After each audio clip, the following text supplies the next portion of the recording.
Good morning, everybody. Thank you for joining us. For those who are joining us today for the first time, I want to say welcome. The name of our organization is Black Wall Street Charm City. What we look to do and our focus and our mission is to empower Black businesses and entrepreneurs on direction on how they can expand on their business or get a business started or just acquire ideas of how you can maneuver differently in your businesses. And today we have the honor and pleasure of interviewing one of my brothers, China Mike. China Mike has his own detailing shop off of Northern Parkway here in Baltimore, Maryland, and he is an established entrepreneur who's known throughout the Baltimore area. But for those of you who don't have an understanding of Black Wall Street derived back in the 1920s. You had Durham, North Carolina, and then there was Tulsa, Oklahoma. The big impact that Black Wall Street had is that they had an understanding of what it meant to circulate the dollar through the community. And that's what we need to derive back to so that we can create wealth amongst our community and our businesses and be able to pass this generational wealth down to our children. The Jews do it in their community and a lot of other ethnicities do it in their community. Why can't the Black communities do it? So Black Wall Street Charm City is here to network and collaborate with a lot of our organizations that are out here so that we can make means to make this happen in our community. Very briefly, I'm going to share with you some of the things that Black Wall Street has been doing in the community.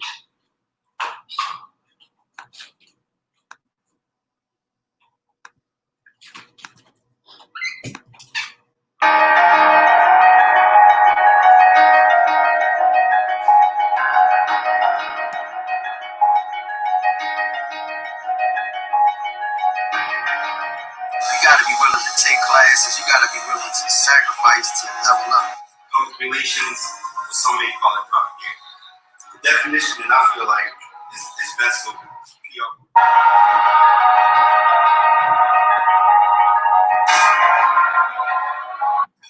They say, look, this is what it means in terms of, this is what was introduced to us. And you ain't talk of people that try to get to know you. Okay? And don't ask too many questions.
All right, and we're back.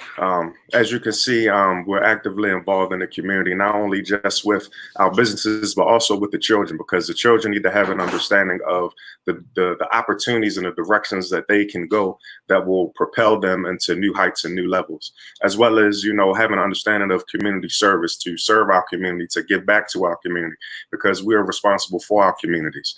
A lot of people are waiting for the government to do a lot of things, but we have the resources and we are equipped with the network of individuals so that we can have a significant impact in the communities. All right, so without further ado, I want to bring on my brother China Mike. China Mike, for the viewers out there, can you give everybody pretty much a rundown of who China Mike is and, what your business is and what it is that you do? Absolutely, absolutely. First of all, I would like to thank you for having me on the show. I appreciate it. To all the viewers, my name is China Mike. Michael Foy. Um, I've been on this entrepreneur ride since 2012, January 12, 2012. Since like 10:30 that morning. I was working a full-time career in law enforcement since let's see 2005, and an unfortunate incident occurred where I was not willing to change my report. 'Cause I was sticking by my staff and what they did, and I got fired for it. And from that day forward, I opened the auto detailing shop. Um, CM Auto Detail was formed. It did carpet cleaning. We did interior car detailing, exterior car detailing. Um, we did snow removal. We still do these things, snow removal. So just a lot of under the umbrella of that. And then fast forward to 2019, I partner up with Dallas and Ty, and then we opened Detail Kings West.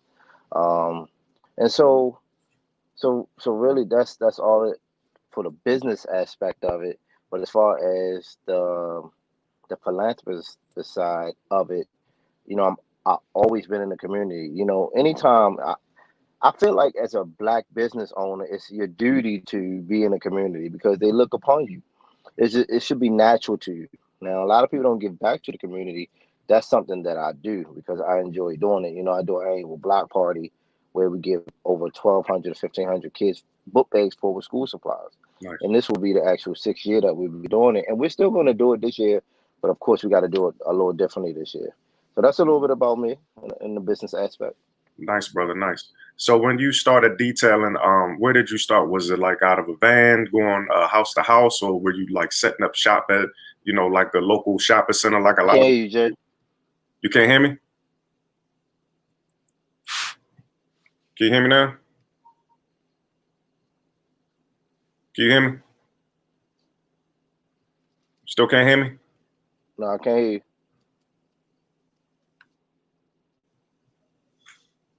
What about now? Nope. No. What about now? Can you hear me now? Yeah, I can't hear you at all.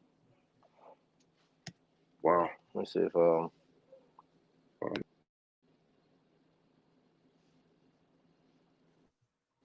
All right. Can you hear me now? there you go. Okay, cool. So All right, when cool. you first started out, where did you start out going in your van, going to appointments to people's houses, or Yep. was it like you set up at like I guess at a shopping center and drew people in that way?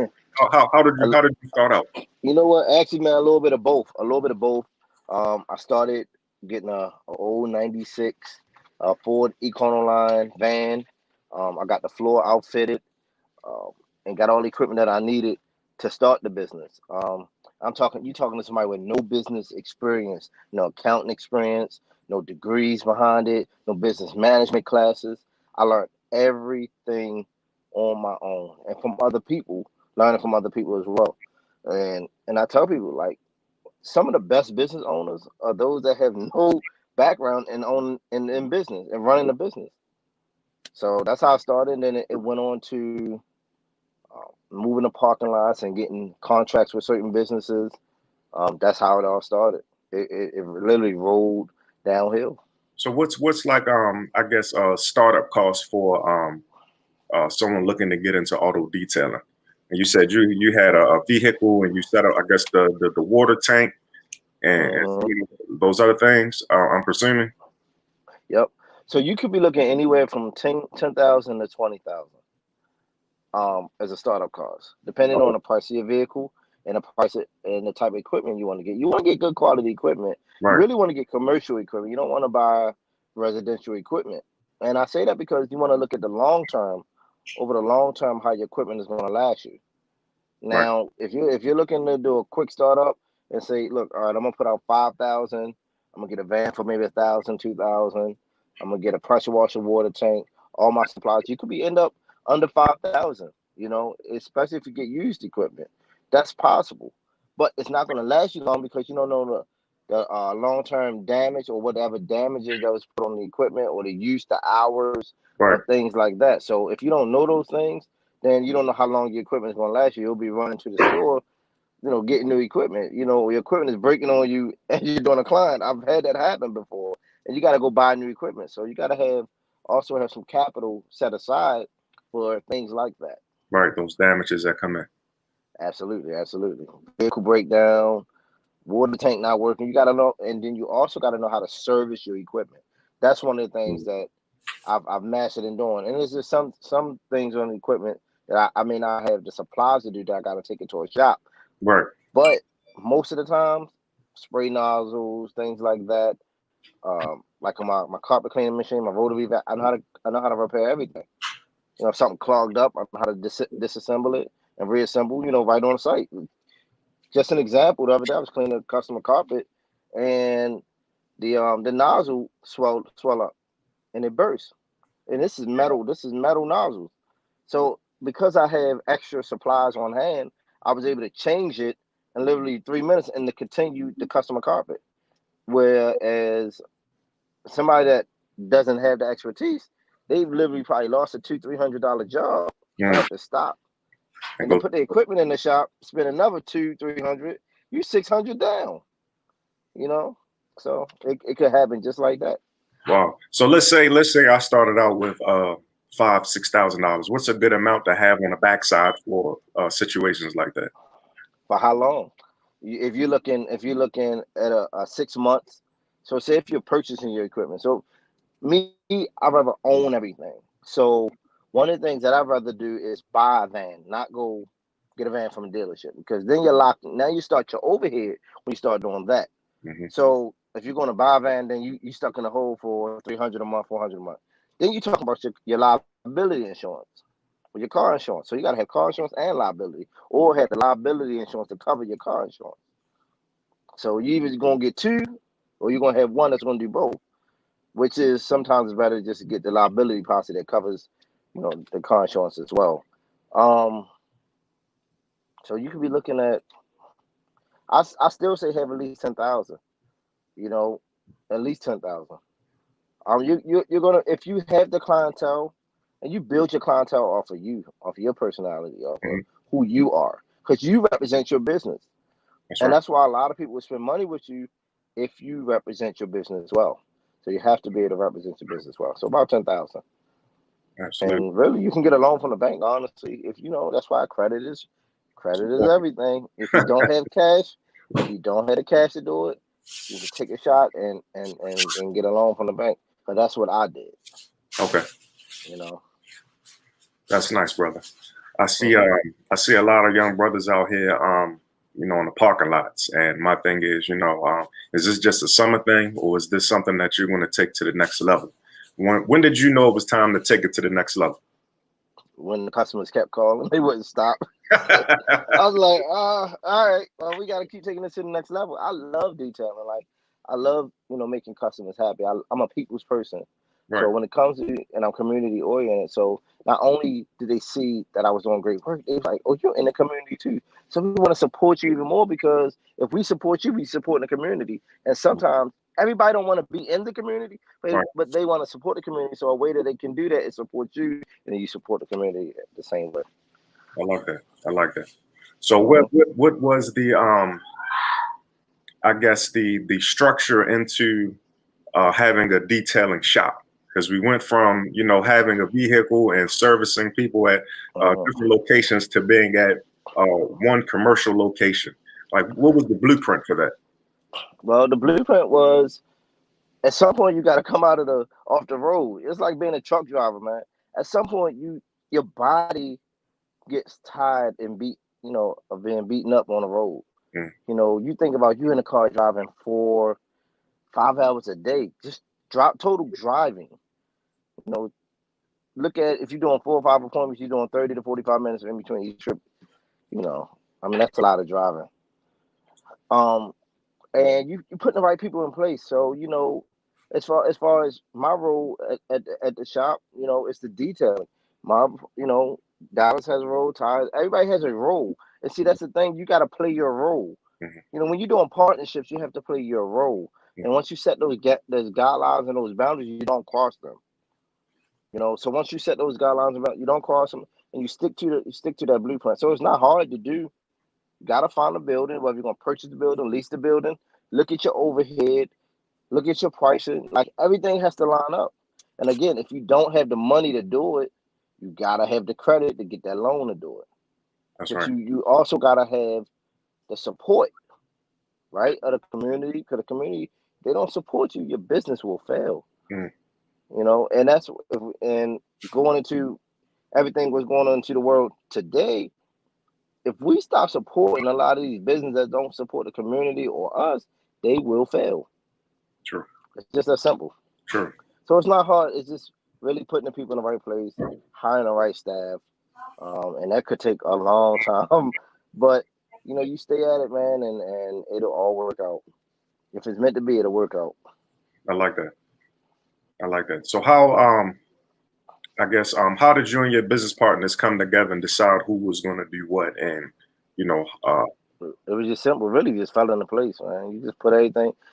If it's again, if it's meant to happen, it's gonna happen. Like you designate what your expertise is.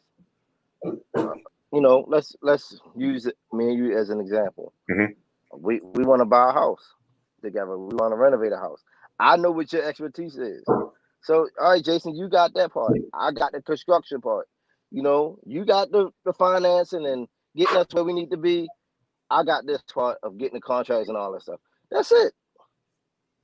You know, Sure. you handle that part. Get us our money back. You know what I mean? Let's sell it, sucker. Let's get our money back. Let me do this part. Let's get it up and running, get it looking good. And that's how you do it. That's it. Don't come over here trying to, you know, run this over there. Let me do what I'm doing. You know, and you gotta be like that. You have to be like that. And then also you gotta train the right people because you can't do everything yourself. True. You know, I literally haven't been up to the shop for 2 months because I wanted to get the rental property up and running. You know, I want to build, you know, you look at it, just me per se, at the shop every day, 10, 12 hours a day for the last almost 2 years. You know, I wasn't really in the community like I was before. You know, that took away a lot, you know, because I wanted to get back into the community, but I couldn't because the Work. staff, you know, you're working, you know, you gotta put the work in. But you know, it's running where it needs to run now. And I'm doing what I need to do in the community, and you know, I'll resurface when I'm ready to resurface, and then it's just what it is. It'll be all right. You know, and you know, one thing, if you're gonna fail, I'd rather fail on a big scale than a little scale, because then that way I can say, you know, I did my best, I tried it.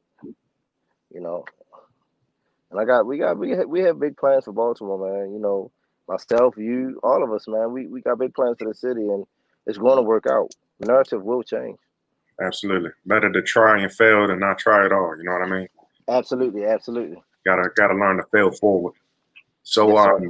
you know, in discussing failing forward, marketing is a big piece to the puzzle when it comes to businesses. What was your all's marketing strategy to grab traction aside from the customers that you already had?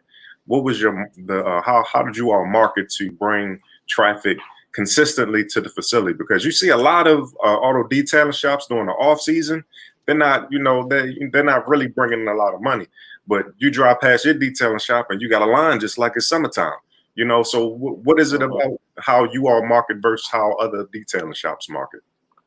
Yeah, visibility is everything, right? Okay. So, anybody on here first? Let's do this. 4112 West Northern Parkway, Baltimore, Maryland 21215. That's Detail Kings West. Visibility is everything. When you ride by it, you can't miss it. You can't miss the shop. You know, when you ride by it, you can't miss it. So that's everything. So the first thing people look, you got to look the part. Mm. You could be dumb as bricks, but if you look the part, somebody's gonna try to have a conversation with you. Right. But and that's it. You have it look the part, have the right equipment available, the right staff available, and you service the people the way they need to be serviced. So visibility when it comes down to marketing, um, that's everything. But also when you talk about marketing, it's all about again the people, the person. So that you know, a lot of people try to connect the people with the person. You know, I always tell people I just work there because I don't care about the title. The title doesn't affect me. You know, I'm in there with the staff as well, working just like they work, because it's no different. It's just no different to me. I put in the work like they put in the work because I want them to see me put in the work so they can put in the work as well. So that's it. Marketing when it comes to visibility, but visibility is everything, but also the person. That's what a lot of people come after and support because of the person. So they Nice. can say, hey, well, Mike Up Detail can, oh man, we're gonna support Mike because you know what? We like Mike. That's just what it is. And if Yeah, Mike you wasn't there, that, it'd be that something marketing different. strategy of took the Walmart marketing strategy. Yeah, yeah. Their whole thing is if you have the perfect location in the area, regardless of what they do, people will always drive by and see this blue and white Walmart sign. And in your case, they're They always get tired of sitting. They get tired of sitting. They're gonna pull right in. They say, man, let me just go ahead. Let me just pull in. And a lot of customers will be like, man, you just right here. I couldn't pass by it. I had to stop and get my car washed.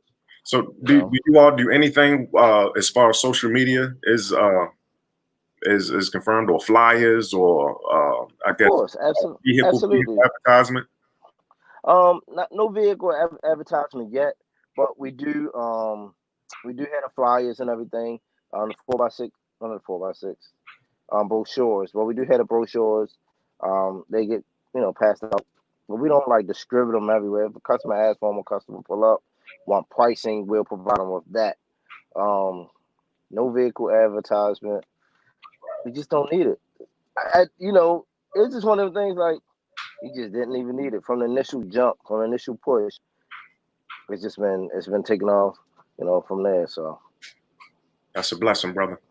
yeah, definitely a blessing. Yeah, When you're able to service, West Baltimore, right where we from, that's definitely a blessing. So that's what it's about. true, brother. So how do uh auto detailers get contracts to go out and I guess wash cars for other businesses and things of that nature? How do they go out and pursue that avenue? Um, the easiest way, well, one of my biggest contracts, I'll tell you about two that I had when I was on mobile detail. That was Tesla, the dealership. Hmm. I trained their entire staff to Tesla in Owens Mills. I just got a call one day from Tesla and was like, "Hey, we want you to come up here and detailing shop is overwhelmed. You can come do some cars for us." Yeah, I went up there, did some cars for them, and they was like, "Man, we like your work. Hey, man, can you train our staff? We'll keep you on board." And I had access to the building 24/7. I would come in overnight, do their calls overnight because customers was coming in the morning. And I trained their staff, and I made a decent amount of money doing that. And then I got a call one day from Paintless Dent Doctor, Stephen Green, who's the owner of Paintless Dent Doctor, which is located at Ford National Court in Essex, Maryland, Middle River, Maryland. He called me and said, "Hey man, U-Haul need their cars detailed." I was like, "U-Haul, they got car washes." So, and because he was taking care of the dent part and the painting and stuff like that. And he connected me with that man, and Lord knows how much money I made with that.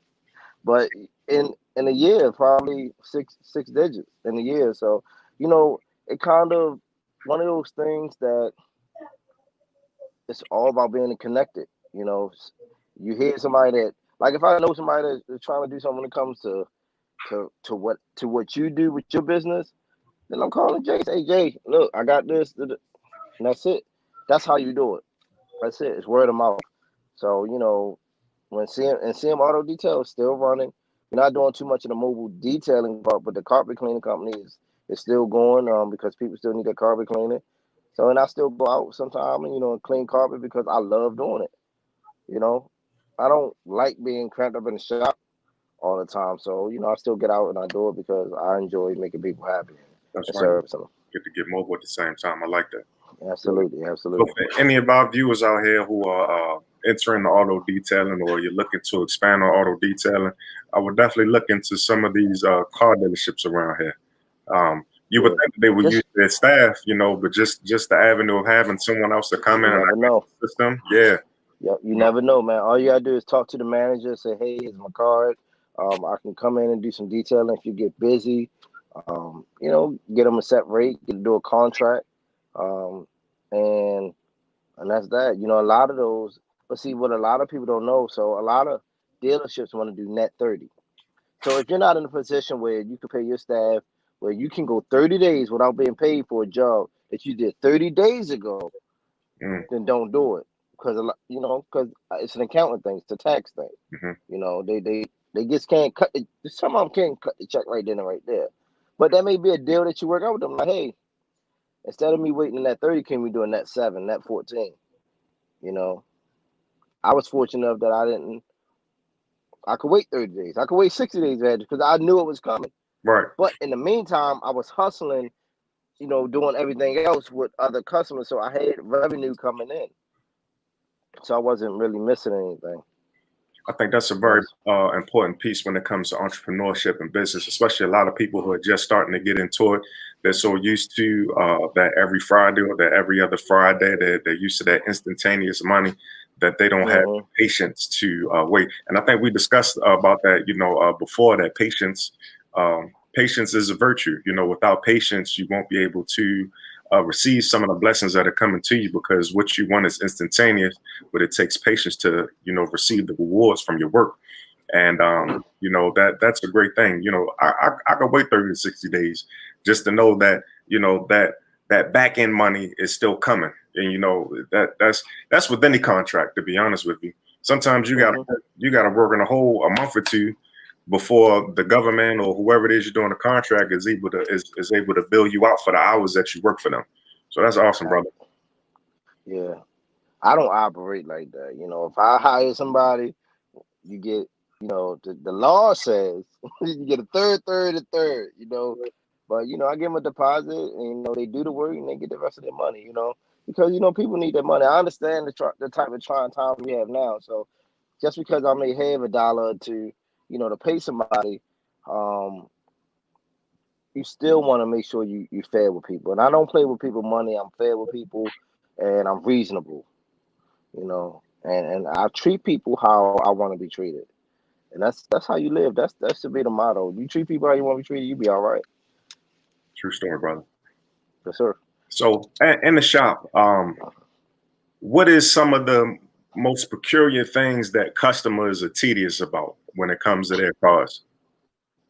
Them cup holders, man.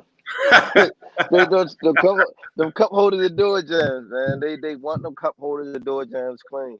And rightfully so, because they're paying their money. So if they're paying their money for a service, it's our obligation to provide that service to them. And that's what it's about. You provide the service that a customer is paying for. You don't give them anything to complain about. I think it was one of the things I was telling somebody the other day, back when, I was in the process of getting shared custody of my children. Of course, their moms would complain about certain things. So I would just take the complaint away. Whatever the complaint was, I would just fix it immediately and be done with it so you don't have to hear about it. Same thing with customers. Whatever the complaint is, just fix it so you don't have to hear about it. But coming, they want the door jams. They want every cent of the dollar that they paying you for of the work to be done. And it's rightfully so. That's nice. That's funny though. Because Yeah, that's real. I'm not as picky when it comes to that. Maybe my wife is, but I'm not. As long as the floor is vacuumed and it smell good and I'm cool. Women are particular, man. They be like, "You miss this little piece of dust that's on my vent." Yes, ma'am. Yes, ma'am. No problem. Let me wipe it off for you. I don't give nobody an argument, man. I take it away, like no problem. And if one of the technicians mess up, we just fix the problem. I'm not arguing with you. You fix the problem, or do you want your money back? Which one is it? I'm cool with either or. Because it ain't all about the money. Sometimes it's the customer satisfaction for me, that you want to exude, because you don't want it takes one word of mouth, one bad complaint will ruin your business. Potentially ruin your business. But the good complaints will make you successful. So. Nice, brother. So do you have I want to say I'm not gonna say classes, but I guess briefings on customer service with your staff? Yeah, well, yes, I do. But they also see how I deal with customers. So so a lot of staff will see how you deal with people. That's it. They're a reflection of who you are. And then sometimes, you'll see them dealing because you're like, I don't really like that. So I pull them aside and I would say, hey, look, next time try it this way. Do it this way. Say this. Say that. Even if a customer coming at you hostile, Mhm. you don't have to. If they come at you on 10, you don't have to be on 10. Start at 5. Start at 2. They that burns them up. It's like, hey, just relax. What's the problem? All right, no problem. We can fix that. And they still going off. No problem. We can fix it. And then sometimes you just got to deal with people like that. You just got to know how to deal with the proper way to handle people. You just got to know how to deal with people. That's it. That's nice, brother. Mm-hmm. That's real nice. You see, I hear that's a big thing in our community that we lack customer service. Mm-hmm. I see it all the time, and I hate it. I hate when people say it because do you really give that business an opportunity to fix it? So if that business is lacking customer service, did you tell them what the problem really was and get them a chance to fix it? I'll give an example. Last week I saw a complaint about a crab place, right? So I screenshotted it, sent it to the crab place, and say, continue to do the good work you're doing, but I just want you to see this so you can correct it or address the person that said it. And I've never even been to that place, but it's a black business. But I wanted them to be aware because I'm sure they probably never even seen it. That's And right. you know what they texted me back and said, "Thank you. We will address it." That could have saved their business. Right. It could have ruined their business too. You're right. And you saying that, I think that what are they called? Surveys could be a vital way to I guess improve your business to find those little missing links in your customer service that could, be readjusted. Yep, I agree with you on that.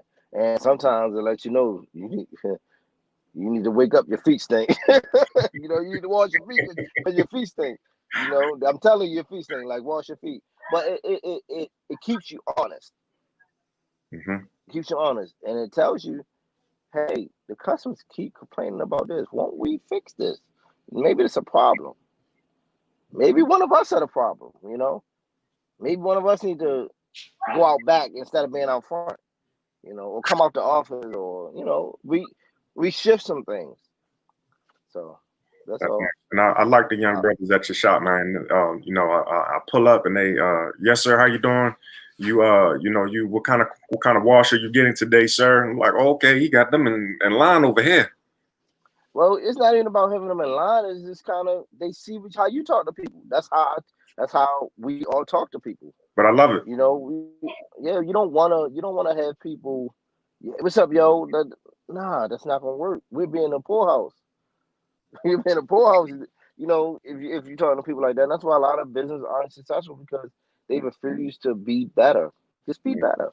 Do better. It's that on and off switch. Hmm. Like I tell a lot of young brothers, you have to learn when to turn, that slang switch on. You have to learn how to turn your business switch on. You got to learn when to turn Yep. the family switch on.